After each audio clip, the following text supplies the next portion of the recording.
Today's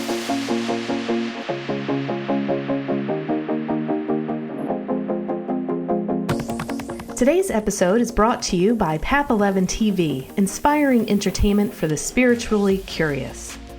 With a Path 11 TV membership, you get instant access to over 100 hours of exclusive video content that explores consciousness, healing, and life after death. Also with the Path 11 TV membership, you can attend our monthly events and live streams free. In the past few months, we've already had medium readings with Drew Calley and Suzanne Northrup, along with a numerology session with Nicene Siegel, and Chinese face readings with Marla Goldberg. Join us for our next event, July 21st, for another gallery reading, this time with medium Mark Schmidt. You can start your Path 11 TV membership for just $9.99 a month, or get 2 months free by getting an annual membership. Podcast listeners can save even more by using coupon code PODCAST30. This will take 30% off, making your first year only $70. That's only 20 cents a day. Don't hesitate, because this offer is only good for a limited time. All membership plans have a 7-day free trial, so start streaming with your membership to Path 11 TV today by visiting path11tv.com and start satisfying your spiritual curiosity with our exclusive library of inspiring entertainment. Now let's get to today's show.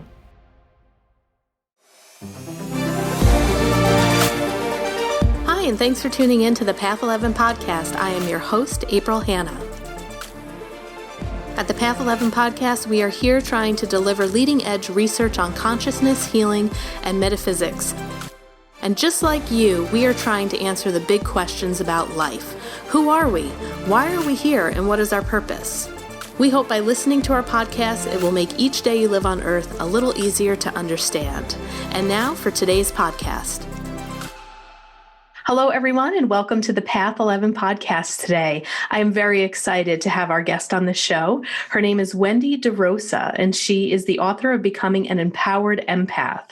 She's also the founder of the School of Intuitive Studies, and she's been helping empaths develop intuition and experience personal transformation for over 2 decades. Wendy is a popular faculty member at the Shift Network and has filmed 2 programs for Mind Valley Spiritual Growth Channel, and she lives in Longmont, Colorado. This is her book, Becoming an Empowered Empath, that we're going to be talking about today. How to clear energy, set boundaries, and embody your intuition. So, Wendy, welcome to the Path 11 podcast. Thank you so much. It's an honor to be here. Thank you. I'm very excited to talk to you about this, because I think sometimes the word empath can be disempowering, so I love that the title of the book was Become an Empowered Empath. I see many clients in my own practice that one of the first things when they sit down, they'll say is, I'm an empath. I absorb everyone's, energy, and I just feel like my depression and my anxiety isn't mine. I don't know how to be in the world. So I am hoping you are going to shed some light on this topic for our listeners and our viewers who are watching on Path 11 TV. So why don't you give us a little bit of background of how you came to feel connected to this work and where it all started for you? Yeah, absolutely. So it started through oversensitivity and a lot of symptoms as a child. And I didn't know, I actually didn't call myself an empath. And sometimes it's part of what I might say I am, but really, there's sort of an unfolding around this, which is that as a child, I had heightened sensitivity, and I could see, hear, feel, and know intuitively. Lots of different information, but to a child who doesn't understand, has no framework for that experience, it's debilitating, it's overwhelming. I became a sponge. I developed anxiety, depression also. I also gained a lot of weight as a child, absorbing. And then through my high school years, I developed more anxiety. I worked. I was the oldest oldest girl of 8. I have an older brother. I nannied, I worked, I knew how to take care of people. And by the time I was 19 years old, I had a full-blown panic attack and nervous breakdown. And so after following that, I had this calling from within to that there was something inside me that was untapped, and I needed to understand it and learn more about it. But all I knew was the only intuitive hit I was getting was to move to Colorado, and I was living in Boston at the time. And I kept feeling it. I knew it was the next step on my path that was going to open up new doorways. And I basically had a divine intervention on the street in Boston. No. Where It's I not did meet just, an angel. Not just a divine intervention. Okay. So back up for a second, because this was such an amazing story. You have to give the details, because you're also extremely musically inclined. Okay. Yeah. Right. And you were really going, through this battle of, do I continue with music? You've had this calling to go to Colorado, and that you were kind of not quite sure what you were going to do with your music career. And then this amazing moment with one of your good friends happens in Boston with this random person. And I'll let you take it from there, but you have to give some of the details because it's phenomenal. Well, to also clarify, the decision I was trying to make was post-nervous breakdown. Do I stay in school and complete the semester, or forfeit the tuition and leave mid-semester? Because I was in crises, and music had been a part of my healing. Like, I'd really immersed myself in this healing time in front of the piano and singing. And so I'm walking down the street with my roommate post this hospital experience of the nervous breakdown. And we're talking about, do I stay and finish, or do I leave? And we're walking and we're talking, and we're walking down Beacon Street from Boston, take a left on Newberry Street. And there used to be a Tower Records on the corner. And there on the side of the street was a man carrying a ukulele. He was wearing a red jacket, and he said, can I sing you girls a song for some spare change? We were engaged in conversation, and I said, no, that's okay. And he stops me and he says, no, Wendy, you need to hear a song. So he calls me by name, and then I look at him, and he's got this glow around his head, sort of horizontally, meaning like framing the entire head of his body. And I just locked in with him, and it was somewhat sort of mesmerizing. And certainly I have the words now, but back then I didn't have the words, that I was experiencing a transmission experience with this person on the street. And so he gets down on one knee and he sings, home on the range where the buffalo roam, one day you're going to get to Colorado. And then he stands up and he says, Wendy, it's not your time to go yet. Hang in there. You're going to get there. And he gives me a kiss on the cheek, and he vanishes. He scoots off behind, and my roommate and I literally look at each other and look back, and he's completely gone. And then she darts around looking in town. She opens the door. She's like, where did he go? And I'm sitting there having this profound download, or this profound healing on the street, and my anxiety healed. I was filled with joy. We were giddy as we're continuing our walk. And all we kept saying was, I can't believe that just happened. I can't believe that just happened. And we both knew it was an angel. And that's what it felt like. One piece I left out is that he did tell me his name. He said his name was Arius. Much later, 10 years later, I was giving a book talk and telling this story. I've never said this in a podcast, so I'll say it here just because it's so fascinating. But I was telling the story in a book talk for my one of my other books, and my mom was in the audience, and I actually turned to her in the talk and I said, because afterwards I called my mom. My mom was very Catholic, and she prayed all the time. And I said, Mom, you're never going to believe what just happened. And I told her, and she said, Wendy, I sent you that angel.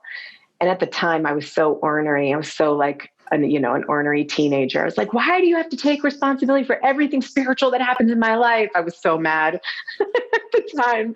So fast forward 10 years, I tell this story and my mom's in the audience and I said, Mom, do you remember this? And she said, yes.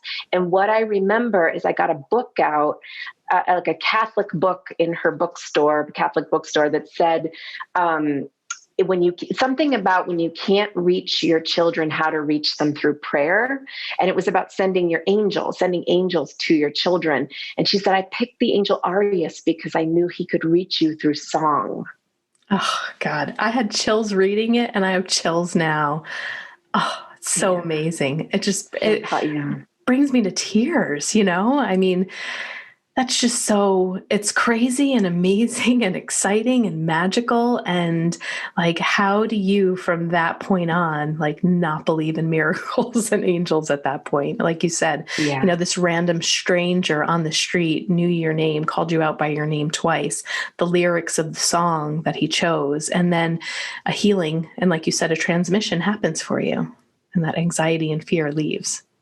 Yeah, it was a pivot. I mean, it definitely put me on a trajectory to seek out, to know that like this is the step I need to take in this direction, as scary as it was to break the norm, which was to stay in school at the time, the pressure to complete. And I just knew there was a bigger calling for me.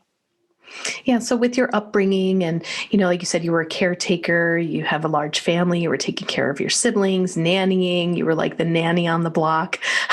You even, I think you said, commissioned your sister and got her some jobs for all of that. So as you learned that you tended to absorb and feel a lot of people's energy, how did you learn to begin to heal that and become empowered yourself with your own energy, and then hence also writing this book?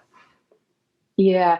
So part of it was, I from there, I learned to develop my intuition and my clairs, my seeing, hearing, feeling, and knowing senses, the clairvoyant, clairsentient, claircognizant,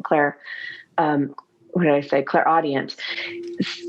So when the word empath really started to become a pretty pronounced experience that people were waking up to, it coincided for me on the journey of working with clients and students and running my school. It coincided with the increase of trauma in the field, and I started to really notice that where I was working in clients, specifically when I was taking clients, was a lot of their lower body, and recognizing that so much of the empathic experience relates to the sense of clairvoyant. Clairsentience, the feeling sense in the body.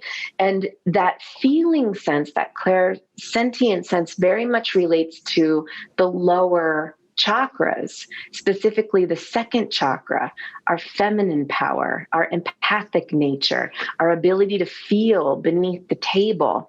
And I was recognizing that people were having to escape the lower body to survive in the consciousness of what was going on in the world right now, which was immense amount of unearthing of shadow and trauma that actually existed, but was subcurrent and suppressed. And it was coinciding with a lot of people's sort of the eruption of that shadow, which became collective trauma, therefore touching on people's personal traumas. And so this experience I was observing was happening for certainly for myself, but also for students and clients. And I realized that the more we started to work in healing the lower chakras and embodying presence in that area, the more success people were having in embodying their truth and their power and their presence, and able to, sort of maintain boundaries, not from protecting themselves from the outside, but from radiating from the inside. So that's how I started to move towards this awareness that, wow, empaths really need to know that need to know the chakra system for one and how it works, their intuition, which is part of the chakra system and how that works, and then also the presence of what's possible when we start to heal and empower these particular power centers in the body. Yeah, there was a really good sentence or paragraph that you have, and I have so many different things marked, so I probably won't be able to pull it out verbatim, but you kind of described that the empaths basically, when they're feeling so immersed in other people's emotions, is because they're not inhabiting their own body. It's like they're not within their own physical body. I was like, wow, I've never heard anyone put those words like that together, but yes, that makes so much sense. And I think even teaching people that, or people hearing those words, it has to empower them to be like, wait a second, I want to hop back in my body. I want to be fully embodied in my own body. So I'm not giving all of this emotion and power away, that they're able to keep that for themselves. And you also made, there's a chapter in the book about how this is really also connected to the root chakra. Our root chakra energy. Let me just grab my notes here. Yeah. So you have the chapter in the book about the root chakra and your family of origin and how you feel. You focus a lot on that. Do you want to talk a little bit about that? Yeah, it ties in exactly with what you're saying here, is that nobody wants to be out of their body. It's not like, it's certainly not something we should shame ourselves about and for being disembodied, being ungrounded, because it is the way that our soul has chosen on a subconscious level to protect ourselves. Because here's what happens lower in the body is that, as sentient beings, we're born into the physical form, and part in the chakra system level, the energy body level, which we don't learn about in school. We don't learn about this whole anatomy that's underlaying the nervous system. It's underlaying the physical anatomy, but we certainly carry a lot of imprinting on a soul level that imprints upon the nervous system and then the physical anatomy as well. Well, when we're born into our human experience, on a chakra perspective, we call that root chakra developing years. 0 to 7 is about root chakra developing years ish, give or take. It also includes lifetimes or energy we've come into this world with. So what happens is when we're light and we're born into the human experience, we are new. We are connected to source. We're much closer to the divine than we are later in our life. We're really carrying that unconditional quality of love. And what happens is when we're born into our family of origin, which becomes our sort of the system that we're raised in, we are marinating in that energy, which is imposed by the system that our family of origin is raised in, which is societal, which is perhaps patriarchal, which is perhaps, sort of the wider cultural systems that we're raised in. Well, as a sensitive being raised in these environments, we are sponges and we internalize belief systems that are spoken and unspoken.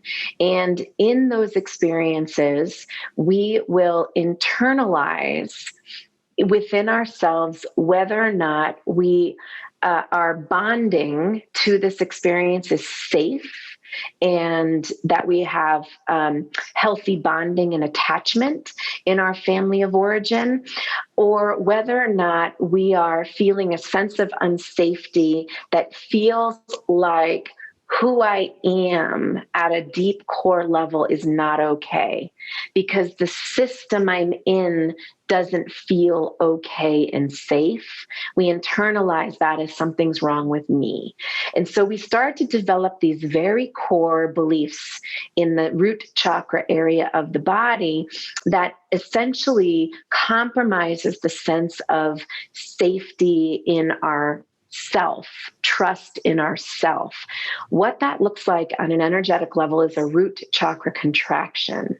Essentially, the root chakra contracts at the base of the body because there's a sense of I can't relax in who I am. And that might be because there was trauma in the field. That might be because there was projection of emotion. I mean, that might mean because there was abandonment. I mean, lots of different things would have caused a root chakra contraction.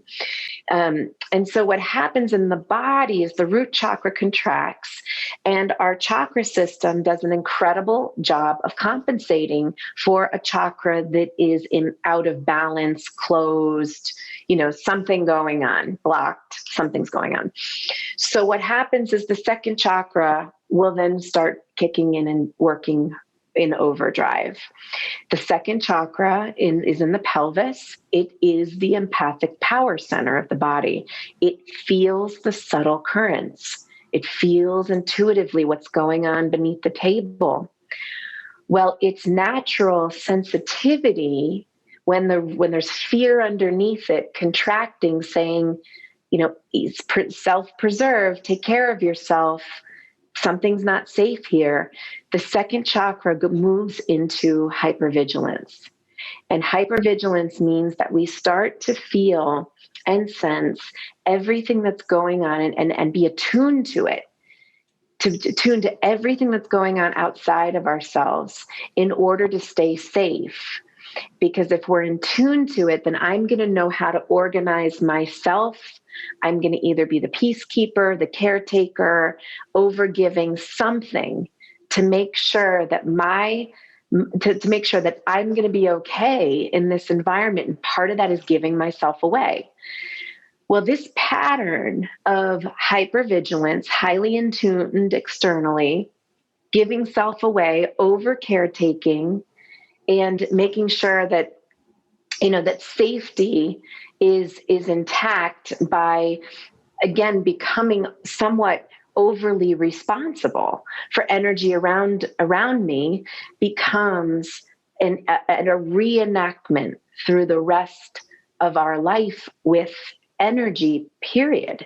All kinds of energy. And so the spirit starts to lift up high in the body to stay high functioning, and the lower chakras are doing this operating system in order to stay in survival mode. So this pattern, again, I keep saying we can't shame ourselves for not being grounded, because the ungrounding, the spirit lifting up, is saying safer up here in the upper body, because the lower body has to do its mechanism to stay safe.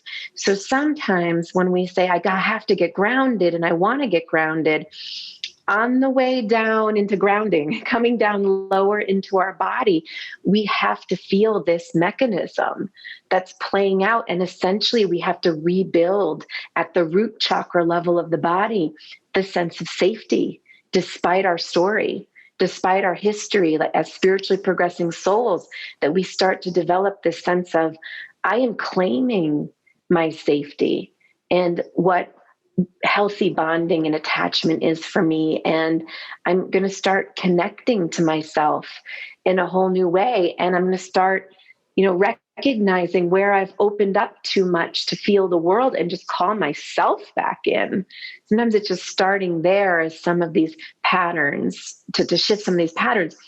There's a lot more that I go into in the book around these lower chakras and how to shift the patterns. But, that's where that's sort of the profile that plays out.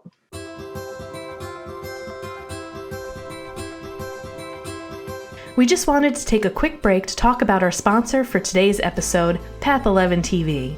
Not a fan of watching videos on your computer or laptop? Neither are we. That's why we recently launched the Path 11 TV app for your smartphone and TV. Now you can watch on your iPhone, iPad, and Android devices. Or if you prefer to wind down in your living room, you can now watch on your Roku, Apple TV, and Amazon Fire devices. For listeners of the podcast, the easiest way to get started is by pointing your web browser to path11tv.com and starting a 7-day free trial. But be sure to use coupon code PODCAST30, again, that's PODCAST30, to take 30% off of an annual membership for maximum savings. Once your membership is started, visit your smartphone or TV's app store and download the Path 11 TV app. Once downloaded, you can then link to your newly created account and start streaming on the go or relaxing in your living room. Visit path11tv.com for all the details.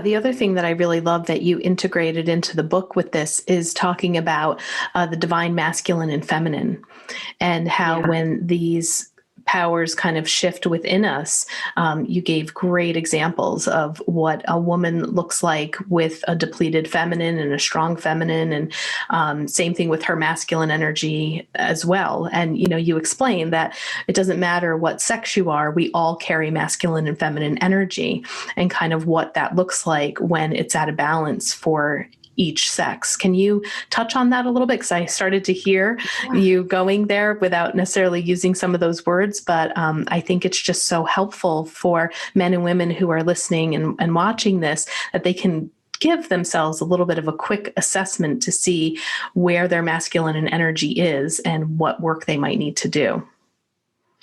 Yeah, absolutely. So the second chakra, which I was referencing, is a feminine power center, and the masculine power is more in our solar plexus, third chakra region. Again, no matter the gender. So what happens here is, I said earlier that there's sort of the system we were raised in on the family level, and then there's the greater cultural system that we've been raised in that influences us also. And we historically have been through a particular paradigm of suppression of the feminine by the wounded masculine, sometimes called the patriarchy or the toxic patriarchy. And these are, what this is that in our body, we have healthy feminine energy. That's the ability to feel in tuned with ourselves, in tuned with the world, comfortable with expressing and accessing our emotions. We're comfortable with vulnerability and truth. We're okay with slowing down and trusting the flow of life. It's also our creative essence, the quality of mothering, again, for all genders. So that might mean caretaking or really having a nurturing quality. It's also our sexuality and our ability to be, really comfortable and connected in our sexual nature. These are sort of aspects of some aspects of the healthy feminine. The healthy masculine is the protective quality, the proactive quality. The masculine part of us manifests our true self into the world.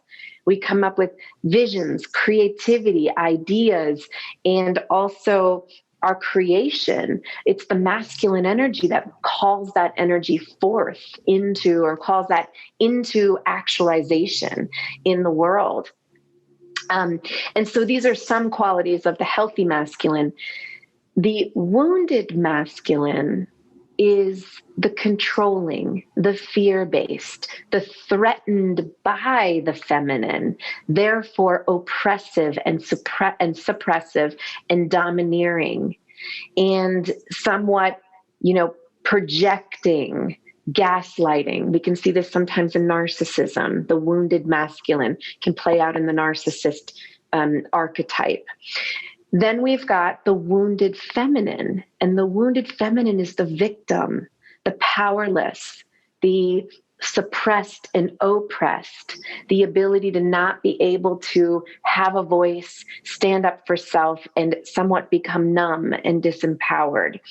Now, all four aspects of these parts of masculine and feminine exist inside us. Every single human being. We see it out in the world, and we see them in sort of archetypes in people. Like we can say, wow, so-and-so, is really such a victim, or so-and-so is really a narcissist. We can see these sort of playing out, but they are imbalances to themselves in our own energy body. One of the ways that a wounded masculine can play out inside ourselves is through our monkey mind. That critical, aggressive, fear-based quality in us. If we have a wounded, if we have a monkey mind that's that critical, there's our wounded masculine. And how do we counterbalance that? How do we work with that? We actually nurture the feminine. We nurture the feminine and start to give ourselves a connection for how we feel, for self-care and self-love, as we tune into a deeper voice inside us, as we find that deeper truth. Those are feminine qualities. That masculine, wounded masculine can come into balance inside ourselves. It can decrease inside ourselves. So those are some examples in how we work with it in our body. But on a chakra level, so much of empathic healing and empathic empowerment comes from connecting with the feminine in us and healing the feminine, healing the wounded feminine, so that I'm talking about it as an archetypal energy, not a gender, but that energy can embody, and almost, I like the image of imagining that our inner feminine can sit powerfully on the throne in our second chakra, take a seat, take up space, and be absolutely okay with who she is, with her own nature in that area of the body. So that's one way to work with the feminine. And there's more I go into too in the book. Yeah, but thank you so much for taking the time to kind of explain that, because I thought that was a really powerful, part of your book, and somewhat maybe a new concept to some people, who are listening or haven't really looked at themselves as being the masculine and feminine, and how do they identify that, within themselves, to strengthen that, to become more embodied, and to be more of, like you say, an empowered empath. So, I was wondering if you'd like to move on to talking about boundaries. How do people set boundaries with their energy? How do they allow themselves to walk in the world still feeling empathic and sensitive, but feeling in control of it? And you use the word grounded or ungrounded. Like some people say, I need to get grounded. I hear that all the time from clients, like, just ground me. I want some grounding. But, with that, and with being kind of protective of our energy, there needs to be boundaries. And that's kind of like the number one word in therapy. If you've ever been to a therapist before, they're usually talking a lot about how people can set boundaries in order to love themselves more, have more time for themselves, self-care. So how does an empath that's empowered begin to set boundaries? Yeah, it's a great question.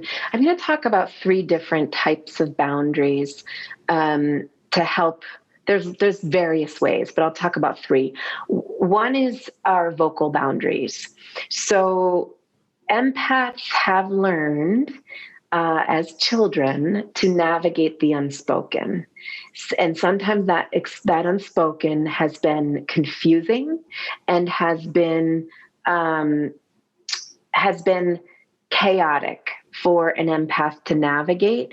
And we haven't always had the words for our experience, because there wasn't somebody modeling, honey, those are my boundaries. That's my energy, not your energy. We haven't, and I'm making a big generalization here, but for the most part, we weren't taught as empathic children to have these boundaries. And so it's important for an empath to name their experience. I feel confused right now. I feel that I'm having some anger in this moment. I feel like I need to take some space. I feel that I need to take a minute and journal through my experience, what's coming up for me right now. Or this is great for empaths. Empaths are slow processors, so they need to take some space and get back to you. So own it. Own the slow processing. I'm going to take some space and I'm going to think about it, and they will run it through their whole system and feel what feels right. And then they'll come back to you. So these forms of vocal boundaries, even things if you recognize that someone is projecting their emotions and there's a difference between holding space for someone who is going through grief or anger or another emotion versus they're projecting their emotion to you or at you. If the projection is happening, I'm going to take some space. I'm going to walk away, and we can come back and talk about this when we've both settled down, or whatever the boundary may be. So having a strong vocal boundary sense. Emotional boundaries. Part of emotional boundaries ties into what I just said in terms of being able to have a vocal boundary if there's projection happening. But the other part is that one of the reasons empaths take on a lot of energy has to do with a little inner child inside, deep down in the lower body, who got the teaching that emotions are bad and wrong, that it's not okay to feel them, it's not safe to feel them, and there's punishment if you express them. And so if we have been raised in environments where we got that verbally or non-verbally as a child, then there might be the experience of an, oh no, in this moment, someone is having an emotion and I'm going into fight, flight, or freeze or shut down. And in that moment, we become overly absorbent. We lose connection to the conscious present moment, and we go into a minute regression, and that's when energy transfers. Mm-hmm. So if we start to say to ourselves, it's absolutely okay for me to be angry. I'm going to let myself have my anger. I'm going to be okay with my anger is appropriate. My grief is important. It's important that I feel the shame. I don't have to believe the shame, but it's important that I let myself have the feeling, and that I, really tune into what I need on that deeper level, which might mean asking your inner child, what do I need? What do I need in this moment? Inner child, what do you need in this moment? So as we start to develop that emotional capacity inside ourselves, what it does is that it allows us to stay embodied and present when there are people around us having emotional experiences. And that's when we distinguish between our emotions and someone else's. It's when we're able to stay embodied instead of going into the regression or the fight, flight, or freeze, or the numbing, or the overwhelmed reaction. Now, this is work. This takes time. This isn't a quick piece. It's sort of training ourselves, reparenting ourselves on how to have our feelings again, without punishment or shame, so that we can build emotional capacity, so that we can hold space for someone else without taking in their energy. The third aspect of boundaries is energetic. It's that the piece I want to reference is that one of those really common tools is to surround ourselves in a bubble of light and kind of go out there in the world protected. And that is a wonderful tool. It's a wonderful maintenance mechanism to put into place. And it totally works when you need it. And it also works temporarily. And what I mean by that is that it doesn't replace the deeper need for radiance. And radiance from the center of our energy field is where boundaries really initiate. And it comes from, again, healing, grounding, letting the central channel of our body illuminate. I talk about the central channel in the book, that the radiance of our central channel, the healing of our chakras, creating more vibrancy and presence and radiance through healing in our body. That radiance, when we fill ourselves up with our true light, that is where our deepest, most core energetic protection comes from. And we can also put ourselves in light still, let the radiance happen and surround our bodies with a protective light. It's just that without that inner work and the bubble of light around us, that particular protection mechanism will fall short. We'll still have the experiences of getting triggered by energy because we're meant to, because it's an invitation to look at our deeper healing and what we need to see inside ourselves so that we can heal process it, look at it, and allow more radiance in our being. Yeah, great. Those are three really great examples. And in this book, I just wanted to let people know that you give journaling exercises and also guided meditations. And the one that I went to was the channeling of the light, this guided meditation. So Wendy has this meditation in there for you guys to actually be able to go through to build that light within yourself, allow it to radiate out. It's a beautiful meditation. It's really great. So I just wanted to let people know that this isn't just a book. It's like, it gives you homework, it gives you journaling questions, it gives you meditations to be able to read. So it's very comprehensive. And I love the aspect of all of those little nice touches that you put in there.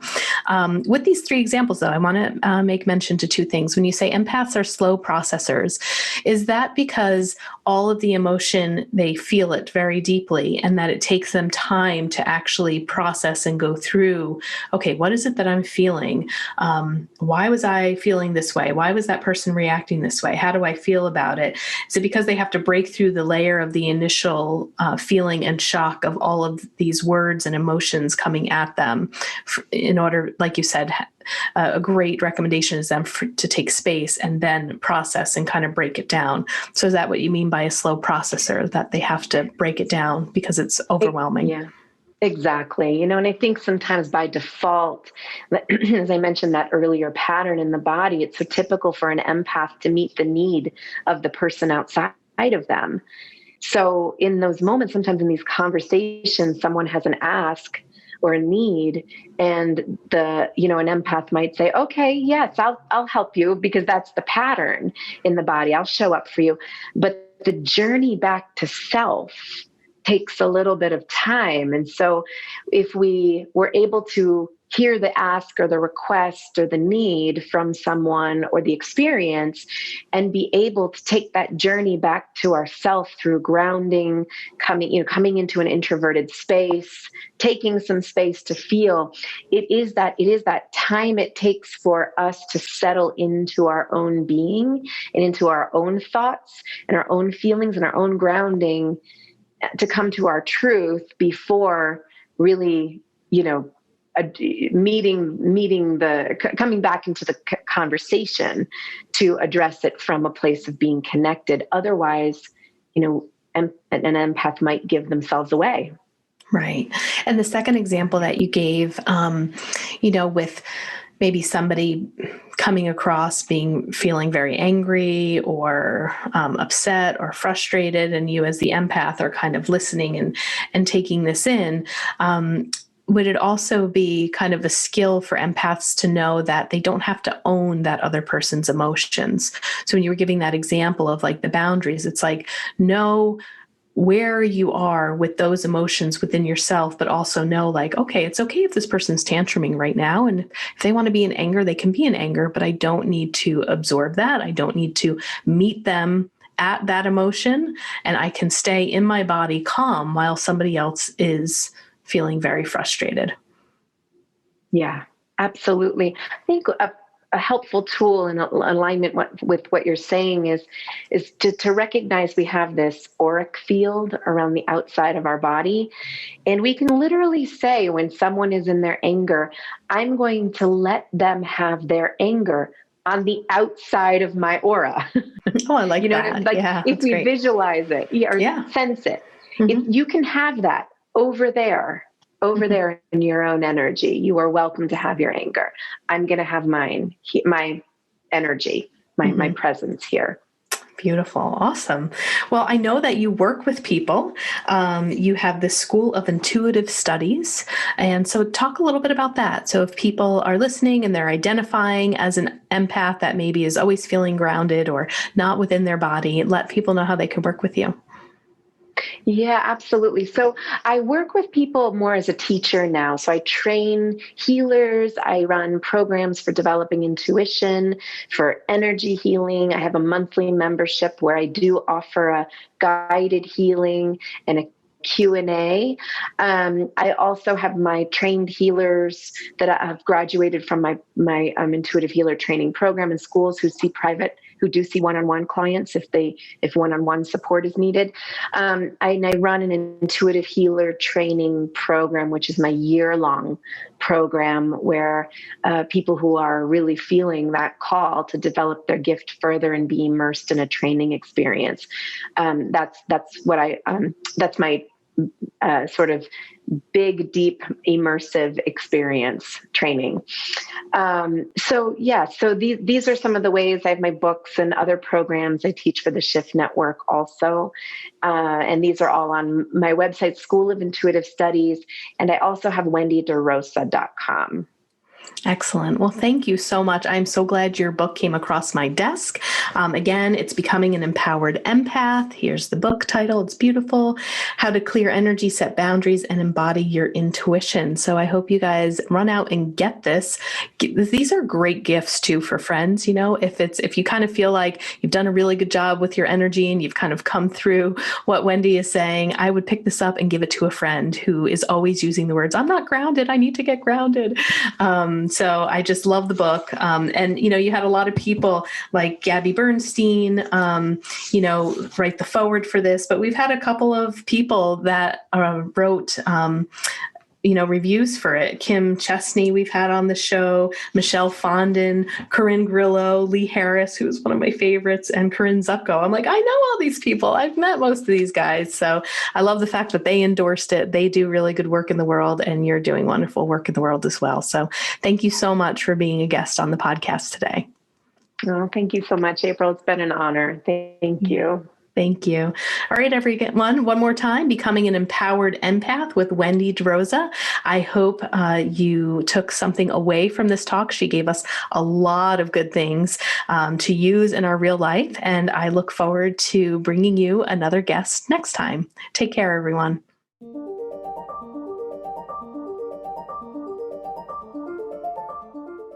Thanks so much for tuning in to today's show. If you haven't already, please subscribe and rate and review the Path 11 podcast in Spotify, Apple Podcasts, or wherever you listen to your podcasts. Also, this podcast is made possible by our sponsor, Path 11 TV. Visit path11tv.com to start a 7-day free trial and start streaming over 100 hours of exclusive video content on consciousness, healing, and life after death.